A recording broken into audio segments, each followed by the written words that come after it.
여러분 반갑습니다. 장우 박사입니다. 오늘은 영상이 조금 늦어졌네요. 참 시장의 하락도 굉장히 좀 심하게 좀 나오고 여러 가지로 좀 복잡한 마음 속에서 이리저리 자료도 뒤져보고 시장이 반등을 해야 될 이유를 좀 찾아보고 아니면 시장이 왜 이렇게 빠져야만 했을까라는 고민도 많이 해보면서 오늘은 영상을 조금 늦게 찍었습니다. 뭐 결론은 여전해요. 네, 반등시 비중 축소와 기회를 봐서 이제 포트를 재정비하는 기간을 한번 잡아야 된다라는 생각에는 변함이 없습니다. 시장 굉장히 힘듭니다. 어렵고 저 또한 힘들고 괴롭고 우울하고 그렇습니다. 시장이 원래 좋을 때는 주식하는 사람들은 그래요. 일반 생활도 즐겁고요. 뭐 뭘 해도 기분이 좋아요. 왜냐? 수익이 나고 있으니까. 근데 반대로 시장이 안 좋고 맨날 하락만 하게 되면 괜히 몸이 시름시름 아프면서 기분도 다운되고 또 내 주변 사람들한테 짜증만 내게 됩니다. 그렇지만 이제 이런 부분 우리가 최대한 릴리스 해버리고 네, 제거를 해서 가족들한테 힘들지만 더 맛있는 뭔가 그리고 선물 같은 거 주면서 차라리 스트레스를 날려버리는 게 어떨지 생각을 합니다. 시장 항상 그렇죠. 항상 오르기만 하는 시장도 없고요. 또 반대로 항상 떨어지기만 하는 시장도 없습니다. 결국 이 또한 지나갈 텐데 이 지나가는 이 구간을 우리가 과연 어떻게 슬기롭게 극복을 할 것인가에 대한 고민을 우리는 깊게 아주 신중하게 해야 됩니다. 사실 지난 6거래일 동안 참 시장 신기하죠? 어떻게 3월 18일 바닥을 찍고 9월 18일 고점을 찍으면서 시장이 이렇게 추락을 해버리는지 정말 놀랍도록 네, 신기합니다. 그렇듯 많은 투자자들이 위기를 느끼고 그러한 위기 속에서 매물들이 폭발적으로 튀어나왔기 때문에 이러한 현상이 발생했을 거라고 보고 있고요. 이 이후에 시장은 분명히 또 색깔을 바꿀 겁니다. 매번 하락이 나오면 시장은 변해요. 계속 변하고 주도주도 바뀌고 상승하는 종목군들도 바뀌게 됩니다. 그 과정 속에서 어쩔 뭐 자의가 아니죠. 타이로 인해 내가 들고 있는 종목이 반등을 못하는 경우가 더 많이 나오게 되는데요. 이번에 이제 뭐 앞으로 추석 연휴까지 사실 사거래뿐이 남지 않았습니다. 오늘이 목요일이네요. 그러면 금, 월, 화 3거래뿐이 남지 않았는데 이, 이 구간에 손절을 해서 더 주식을 싸게 살 자신이 있다면 그러니까 내가 주식을 팔아서 지금 가격보다 더 싸게 더 좋은 주식을 지금 당장 살 수 있다라고 생각한다면 손절을 하고 그렇게 하는 게 맞지만 그럴 자신이 없다면 네, 들고 있는 게 저는 맞다라고 생각을 합니다. 이미 다 지났어요. 이미 다 지났기 때문에 그렇게 가야 된다라고 생각을 하고요. 그 이후 우리는 과거 조정장 때마다 시장은 변했지만 종목의 주도주가 바뀜을 알 수 있고요. 그 다음 테마주 성격이 폭락을 했을 때는 그 테마가 다시 돌아올 때까지 못 올라갑니다. 하지만 실적과 이 실체가 있는 실적주라든지 그 다음에 뭐 가치주라든지 언제나 그 자리를 항상 회개를 한다라는 점에 우리는 관심을 갖고 3분기 실적 호전주를 연휴 기간 동안 정말로 열심히 찾아서 그런 쪽으로 포트를 일정 부분 조정을 해야 될 준비를 해야 된다라고 생각을 하고 네, 시황 들어가도록 하겠습니다. 서론이 다소 길었네요. 자, 전일 미 증시 나스닥 테슬라 배터리 이슈가 끝나고 마이너스 10% 급락을 했죠. 속빈 강정이다라는 말도 나왔고 또 니콜라는 이 정유업계랑 추진하던 이 수소 스테이션 사업을 중단한다라는 이슈가 나오면서 뭐 히덴버그의 말이 꼭 맞는 것처럼 진행이 되며 이 쇼크를 크게 줬습니다. 대표적인 미국의 이제 이 성장 미래주가 박살이 나면서 나스닥이 상당히 어려움에 봉착했는데요. 여기에 더해서 파월 연준의 금융시장을 지탱할 의도가 없다라는 그 상하원 연설에서 그런 발언이 하락에 불을 지핀 또 하나의 트리거가 됐고, 거기에 지속적인 트럼프 리스크 등등이 온갖 악재만 지금 시장에 나오면서 급락을 좀 했습니다. 이러한 여파로 미 증시 하락을 했고 우리나라 증시도 개파락 출발하면서 장 초반 약간 버티던 시장, 코스닥 2차전지 섹터의 대급락, 제약바이오 특히 바이오시밀러, 삼성바이오, 로직스 그리고 셀트리온이 급락하면서 나머지 제약바이오들은 거의 뭐 10%대 이상 대부분 빠지는 정말로 아픈 하락이 좀 발생을 했습니다. 뭐 이것저것 따질 거 없이 그냥 폭락이라고 말할 정도로 좀 많이 빠졌고요. 저도 야심차게 봤던 종목이 있었는데 좀 많이 밀려서 사실은 손실을 보고 팔 수밖에 없었다라고 생각을 합니다. 어쩔 수가 없는 시장 환경 속에서 그럴 수밖에 없이 또 진행이 돼서 굉장히 좀 아쉬웠던 하루고요. 지금 하락 국면을 보면 당연히 단기 낙폭 과대죠. 이틀간 연속 지수적으로 3% 이상 뭐 상승이 흐름이 중간에 크게 나올 수 있다라고는 생각을 하는데 6거래일 동안 단 한 번의 반등다운 반등도 안 나오고 지금 빠져서 사실 그 중간에 비중을 줄여야 될 구간에서 많이 못 줄였을 거라고 생각을 해요. 제 기준에서는 단기 매매하면서 수익 나는 걸로 전부 다 종목을 자르고 있지만 계속 타격을 받는 거는 매한가지입니다. 스윙 투자자 관점에서 종목을 끌고 갈 때는 잘 되면 비교적 큰 수익을 먹을 수 있지만 또 이게 하락으로 접어들면 또 단기 투자보다는 큰 손실로도 다가올 수 있죠. 그게 이제 항상 동전의 양면과도 같은 건데, 일단은 시장의 본격적인 반등이 나올 때는 한 이틀간은 3% 이상씩의 지수 반등은 충분히 나올 구간이다. 그 구간의 비중을 줄이는 전략이 일단 맞는 것 같다라고 보여집니다.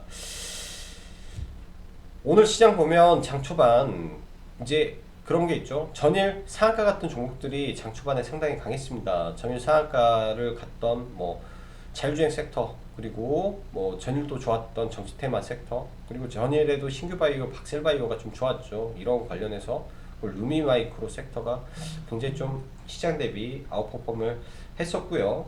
거기에 추가적으로 SK하이닉스는 좀 넣어놓을게요. 요새 SK하이닉스가 주도주니까. 장초반 카카오 IPO 이슈로 장초반 S24를 제외한 종목들은 사실 갭도 크게 내지 못하고 빠져버려서 굉장히 아쉽습니다. 카카오도 시간에 1.7%, 1.817% 상승을 했었는데 그거 다 냅다 뱉어버리고 빠져버리는 시장 보면서 굉장히 좀 답답함과 아쉬움을 많이 느끼고 있는데, 시장이 이런 걸 어떻게 해야 되느냐라는 생각이 들어요. 그리고 라이브 방송을 하면서 매매도 하고 진행하지만 지금의 시장은 투기판입니다. 실적 의미 없어요. 저평가 의미 안 둡니다. 그 다음에 성장성 안 봐요. 그냥 돈이 몰리고 지금 시장에서 핫한 종목만 올라갑니다. 즉 굉장히 투기판화 되어 있고, 다른 종목에 손절해서 투기 종목으로 돈이 몰리면서 그 종목 안에서는 하루 거래 대금이 1조가 넘는 종목이 수두룩 나오고요. 온갖 잡주도 수천억 돈이 몰리는 이런 투기판이기 때문에 사실 이 투기판 노름을 할 수 있다라고 생각을 하면 특히 이제 손절이 잘 돼야 되겠죠. 손절매에 자신 있다면 장중에 이런 투기적인 매매를 하는 게 지금은 맞는 거고, 그게 아니라면 차라리 쉬시는 것도 하나의 방법이지 않겠나라는 생각을 합니다. 자, 그럼 시장 보고 종목 보고 마무리할게요. 벌써 시간이 7시가 다 됐네요. 자, 시장 종합을 한번 눌러보죠. 오늘 1200개 종목이 하락을 했습니다. 이것도 많이 줄어들어서 1200개, 1197개고요. 장중에는 1200개가 훌쩍 넘는 종목들이 하락을 하면서 굉장히 큰 하락을 보였습니다. 신용장고는 좀 떨어지나 여전히 높은 위치를 보이고 있고요. 고객예탁금 증거는 빅히트엔터 때문에 들어오는 자금들이 점점 늘 가능성이 있다 정도로만 해석이 됩니다. 나스닥 선물이 장중에도 계속 위에 올랐다 떨어졌다를 반복하면서 지속적인 변동성을 주고 있는데, 여기에 오늘 가장 컸던 거는 북한의 또 이 연평도 피격 사건으로 인해서 5장 투매가 동시에 떨어지면서 시장이 더 힘들었고요. 오늘 같이 지금 떨어진 이 음봉 있죠.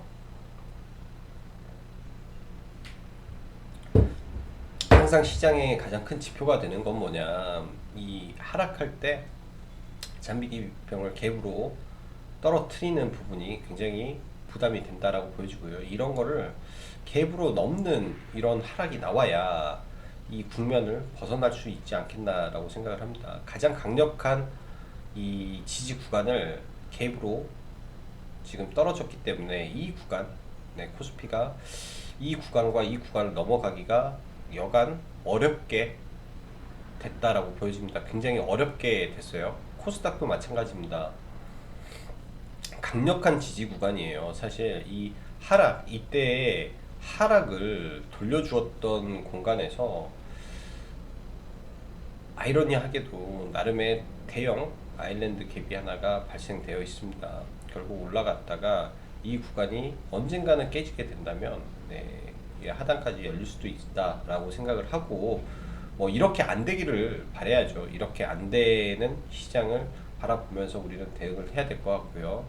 이렇게 추세를 그려보죠. 이렇게 이게 이제 원래의 이 주식의 추세이기 때문에, 그리고 여기서 돌파를 했던 구간이고, 이때의 이 하락 추세와 그 다음에 여기에서 이렇게 선을 하나를 연결해 보면 추세대로 보면은 지금 얼추 나름의 바닥이라고는 볼 수 있죠.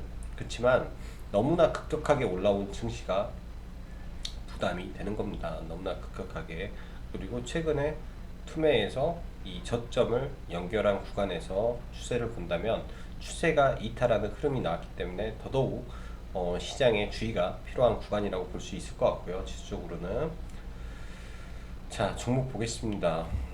카카오 오늘 손절 처리했습니다. 예상과는 전혀 다른 흐름을 갖고요. 아무래도 나스닥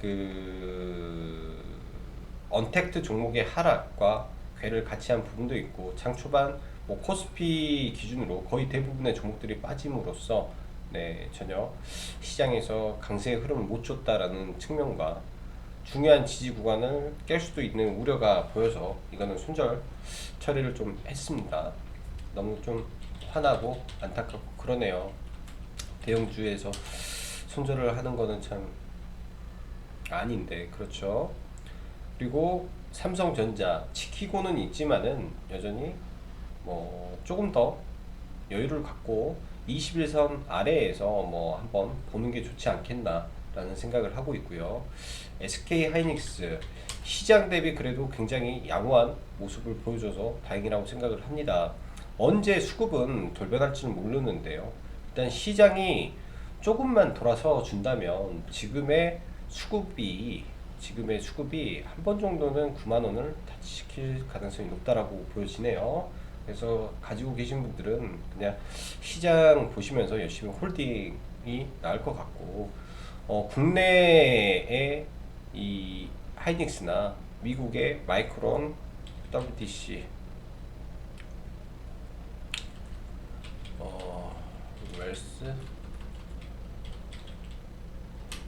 웰스파고가 아니라 웨스턴 디지털도 똑같아요. 반도체 종목들인데 시장 대비 전혀 올라가지 못했기 때문에, 전혀 그동안 코로나 이슈 이후에 시장이 반등할 때 전혀 올라가지 못했던 종목이 나스닥 기술주 조정 이후에 올라가는 모습을 봤을 때 그거와 SK 하이닉스가 궤를 같이 하고 있지 않나라는 생각을 좀 해봅니다. 오늘 대부분의 코스피 종목 박살이 났어요. 거의 대부분의 종목들은 박살이 났죠. 제가 보고 있는 코스피 관심 종목들은 살아있는 게 CJ, 이마트, 그 다음에 하이닉스, 삼성, SDS 뿐이었고, 뭐 그 외 종목들은 뭐 다 초토합니다. 네, 정상적으로 지금 뭐 살아있는 종목들 단 1개도 없을 정도로 시장의 하락이 굉장히 컸기 때문이죠. 자, 현대차, LG화학 대형주도 하나하나 좀 볼게요. 오늘 보면 LG화학 급락하는 모습, 뭐 기술적 반등 정도 나올 건데 결국에는 LG화학도 꺾여 버렸다라고 생각이 되고요. 삼성 SDI 오늘 큰 폭으로 빠졌죠. 60일선이 이탈을 했기 때문에 120일선 언저리까지의 흐름도 얼마든지 나올 것 같고, 오늘 보면은 CIS라든지 뭐 에코프로, BM 정말 끝없이 하락을 했습니다. 뭐 그동안 잘 나갔던 2차 종목들 보면 LNF 뭐 굉장히 힘들게 올라왔었는데 그걸 다 한 방에 다 눌러버렸죠. 첨보도 굉장히 잘 가던 종목 고점 치고 이렇게 빠졌으니 이런 좋은 종목들도 이렇게 빠질 수 있다라는 걸 생각하고 봐야 되지 않나 라는 생각이 들어요. 자, 그 밖에 오늘 시장의 특징주 중에 예스24라는 종목이 있었죠. 사실 좀 뼈 아픕니다. 뼈 아파요. 오후에 다시 들어가가지고 시간 외에 뭐 첫 타임에 그냥 첫 타임에 아마 손절 조금 했는데요. 잔여 물량 좀 갖고 있던 거는 나머지는 손절 처리를 좀 했어요. 어제 시간 외에 잡아서 많이는 못 먹었던 것 같아요. 시가 갭에서 얘가 플러스 장중에 한 20% 정도 올라왔었나? 거의 상한가 근처에서 팔았으니까 뭐 수익은 수익인데 생각보다 탐탁지는 않았습니다. 시가에 들어갔다면 뭐 아주 짧은 순간이죠. 아주 짧은 순간에 수익은 낼 수 있었을 거라고 생각을 합니다. 근데 그 이후에 대응을 했다면 굉장히 좀 어려운 종목이 좀 됐었을 거라는 생각도 듭니다. 요새 종목군들이 하도 이런 경우가 많아서요. 자, 그 다음 하나마이크론 반도체 종목으로 지속적으로 보는 종목 중에 하나죠. 네, 오늘도 들어가서 일단은 일부 매도를 하고 물량을 조금 들고 있고 시장 대비 강해서 매매를 좀 했고요. 네, 일단은 21선에서 반등 나오면 짧게 매도를 하고 다시 볼 생각입니다.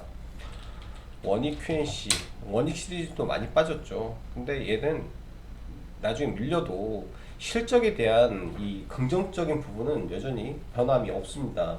이런 섹터 안에서 종목군들을 저는 이번 기회에 굉장히 압축을 좀 계획을 하고 있고요. LB세미콘도 좋은 회사예요. 전량 매도를 했지만 떨어지면 하단에서 좀 봐보려고 하고, 단점이라면 신용 잔고가 좀 높다라는 점이 좀 부담이 된다라고 생각을 합니다. 근데 항상 그렇지만은 이 캐파 증설, 카펙스를 넓히는 거는 나중에 기업에는 굉장한 유리함을 가져오기 때문에 네, 그런 부분에서의 긍정적인 부분은 충분히 있다라고 생각을 해요. 자, 오늘 좀 매매했던 종목 중에 신테카 바이오를 좀 매매를 했는데요.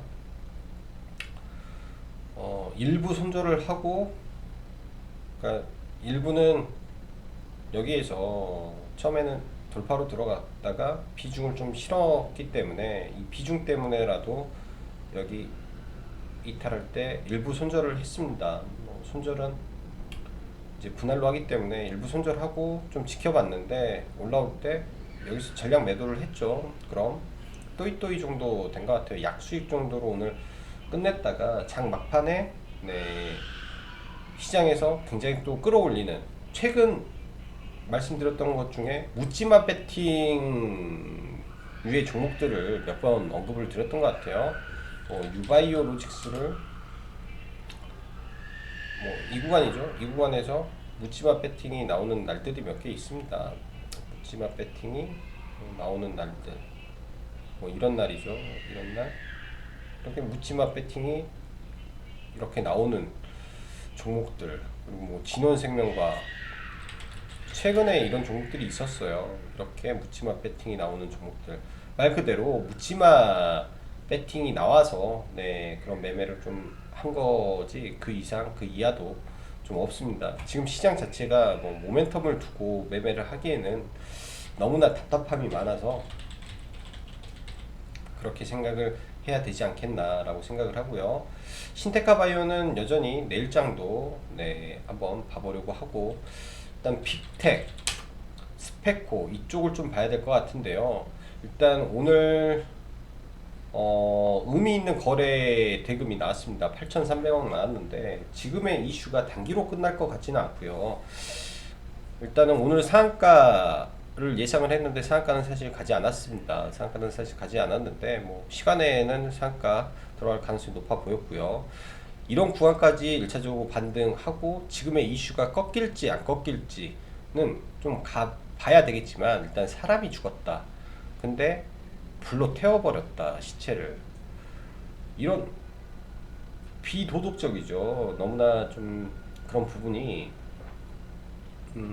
시장에는 파장을 일으킬 가능성이 저는 좀 높다라고 생각을 합니다. 시장이 불안하기 때문에 만약에 올랐다가 음봉을 크게 떨어뜨린다든지 하면 다시 접근을 해볼 생각이고요.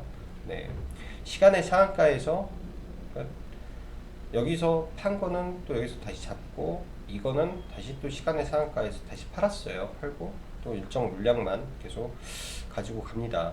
자, 그 다음에 YG 플러스, 좀 아쉬운 종목이죠. 굉장히 바닥에서 사서 약수익을 내고 끝냈는데 10월 2일날 블랙핑크 정규 앨범이 좀 나와요. 그러니까 지금 SM 라이프 디자인과 얘를 조금, SM 라이프 디자인도 물론 매매를 해서 몇 번의 수익을 내고 막 그랬는데, 블랙핑크는 국내 가수 중에서는 이 유튜브 구독자 넘버원입니다. 그런 부분에서 여전히 이런 차트를 만들어 내고 있지 않나라는 생각을 합니다. 지속적으로 봐야 될 것 같아요. 지속적으로 비록 좀 높지만 좀 봐야 될 것 같다라고 생각을 하고, 그 밖에 이제 전부 다 지금은 차트 관심주인데, 앤디포스 시간의 강세를 좀 보여줘서 매물 소화를 하고 다시 올라가는지 한번 체크를 해봐야 될 것 같고요. 좀 최근에 IPO 이슈 종목들이 강한 모습이죠. 넵튠이란 종목은 사실 오늘 보면서도 하기 싫었던 종목 중에 하나입니다. 근데 이런 박스권을 이제 내일 시간 외에서 강하게 지금 상승이 나왔기 때문에 일단 12,500원 거의 저항대입니다. 둘 중 하나겠죠. 여기에서 올렸다가 음봉으로 죽던지, 아니면 강하게 올랐다가 아래골을 주는데, 이 구간이 이런 구간이 될 거예요. 저항이 많은 구간에서 브레이크를 걸고 다시 올라갈 건지, 그거는 이제 내일 시장에서 이슈화가 되는가에 따라서 달라질 것 같습니다. 혹은 여기를 돌파시키고 큰 상승이 나올 것인지, 그 부분은 내일 잘 관찰을 해봐야 될 것 같고요. 자, 신성 델타테크, 최근 이 단일가 거래를 하고 오늘도 시장이 안 좋은 상태에서 단일 거래를 마쳤죠. 굉장히 좀 LG화학 분할 이슈로 이 강세를 보였던 종목 중에서 단일가 거래에서 난리를 쳤던 종목 중에 하나입니다. 일단 이런 종목이 단일가가 풀렸을 때 흐름이, 돌파의 흐름이 나와서 또 급등하는 현상이 많이 나오기 때문에 이 종목도 단기 공략주로 한번 관심을 가져보시고요. 두산인프라코어 시간에서는 조금 하락을 했네요. 시간에는 조금 하락을 했는데 차트적으로 일단 나쁘지는 않습니다. 차트적으로 시장이 하락했음에도 불구하고 버텨줬던 모습, 그 다음에 분봉상 흐름이 비록 안 좋지만은 이 안에서 버텨줬다라고 하면, 이런 구간을 지지만 해주면, 이런 구간을 지지만 해주면 시장에서 내일 좀 밀렸다라도 이렇게도 여기까지도 갈 수 있는 모습이 나오지 않을까라고 생각을 합니다. 이 두산인프라코어도 다음 주까지에 대한 이 기대감이 남아있는 종목에서 1조 2천억의 거래 대금이 터졌기 때문에 이 구간에서의 횡보 이후에 한 번 더 움직임을 볼 수도 있겠다라는 판단을 하고 관심을 갖는 거기 때문에 네, 장중 변동성을 이용해 보시면 좋겠네요. 자, 시장 많이 힘듭니다. 힘들고 어렵고 괴롭습니다. 네, 그렇지만 네, 희망 잃지 마시고 네, 힘내서 잘 극복했으면 좋겠네요. 자, 오늘 하루도 수고 많으셨고 여기까지 장박사였습니다. 감사합니다.